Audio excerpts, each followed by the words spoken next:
రైల్లో ప్రయాణికురాలిపై అత్యాచారం కేసులో సంచలన విషయాలు వెలుగులోకొస్తున్నాయి. రేప్ చేసిన నిందితుడిని పోలీసులు అరెస్ట్ చేశారు. అతన్ని పల్నాడు జిల్లా సత్తెనపల్లి మండలం లక్కరాజు గార్లపాడుకు చెందిన జొన్నలగడ్డ రాజారావుగా గుర్తించారు.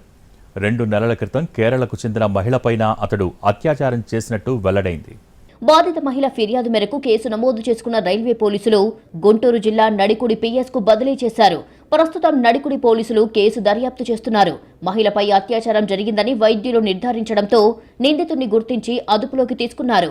తూర్పుగోదావరి జిల్లా రాజమండ్రి అర్బన్ మండల పరిధిలోని ఓ గ్రామానికి చెందిన మహిళ సంత్రగచ్చే ఎక్స్ప్రెస్ ట్రైన్లో హైదరాబాద్కి వస్తోంది.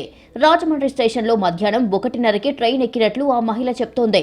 రైలు గుంటూరు స్టేషన్కి చేరుకున్నాక తోటి మహిళా ప్రయాణికులంతా దిగిపోయారు. రైలు కదులుతుండగా సుమారు 40 ఏళ్ల వయసున్న ఆగంతకుడు బోగి వద్దకు వచ్చాడు. మిగతా బోగిల డోర్లన్నీ లాక్ చేసి ఉన్నాయని, బోగి తలుపు తీయాలని కోరడంతో మహిళ డోర్ తీసింది. రైలు కదిలిన 20 నిమిషాల వరకు బాగానే ఉన్న ఆ వ్యక్తి ఒక్కసారిగా మహిళ వద్దకు వెళ్లి కత్తి చూపించి బెదిరించాడు. దీంతో ఆ మహిళ తన వద్ద డబ్బులున్న బ్యాగ్, మొబైల్ ఫోన్ను అతడికి ఇచ్చి భయంతో బాత్రూంలోకి వెళ్లి గడియ పెట్టుకుంది. బాత్రూం డోర్ తీయకపోతే బ్యాగ్, మొబైల్ ట్రైన్ నుంచి విసిరేస్తానని చెప్పడంతో ఆ మహిళ గడియ తీసింది. దీంతో ఆమెను బాత్రూం నుంచి బయటికి లాగాడు ఆగంతకుడు. మహిళపై అత్యాచారానికి పాల్పడ్డాడు. పెదకురపాడు స్టేషన్ సమీపంలో రైలు నెమ్మదించడంతో బ్యాగులో ఉన్న 5,600 ఫోన్ తీసుకుని కిందికి దూకి పారిపోయాడని బాధితురాలు చెబుతోంది. బాధిత మహిళ హైదరాబాద్లోని చర్లపల్లి స్టేషన్లో దిగి రైల్వే పోలీసులకు ఫిర్యాదు చేసింది. 0 ఎఫ్ఐఆర్ నమోదు చేసిన చర్లపల్లి పోలీసులు బాధితురాలని వైద్య పరీక్షల నిమిత్తం ప్రభుత్వ ఆసుపత్రికి తరలించారు. ఘటన జరిగిన ప్రాంతం నడికుడి పోలీస్ స్టేషన్ పరిధిలోకి రావడంతో కేసును నడికుడికి బదిలీ చేశారు. దర్యాప్తు చేసిన పోలీసులు అత్యాచారానికి పాల్పడ్డ ఆగంతకుణ్ణి గుర్తించి అదుపులోకి తీసుకుని ప్రశ్నిస్తున్నారు.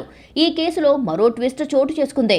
బాధిత మహిళ చెబుతున్న విషయాలు పొంతన లేకుండా ఉండటంతో పోలీసులు అయోమయానికి గురవుతున్నారు. రాజమండ్రిలో మధ్యాహ్నం 1:30కి ట్రైన్ ఎక్కినట్లు మహిళ చెప్తున్నా సీసీ ఫుటేజ్లో ఎలాంటి ఆనవాళ్లు లేవు. మహిళ కట్టుకున్న చీర, చేతిలో ఉన్న బ్యాగ్ రంగు ఆధారంగా, టైం ఆధారంగా అన్ని సీసీ కెమెరాలు పరిశీలించారు రాజమండ్రి రైల్వే పోలీసులు. ఎలాంటి ఆధారాలు లభించలేదు. అసలు ఆ మహిళ రాజమండ్రి స్టేషన్లో ట్రైన్ ఎక్కలేదని చెబుతున్నారు. మహిళ మాత్రం రాజమండ్రిలో ట్రైన్ ఎక్కాను అని చెబుతోంది.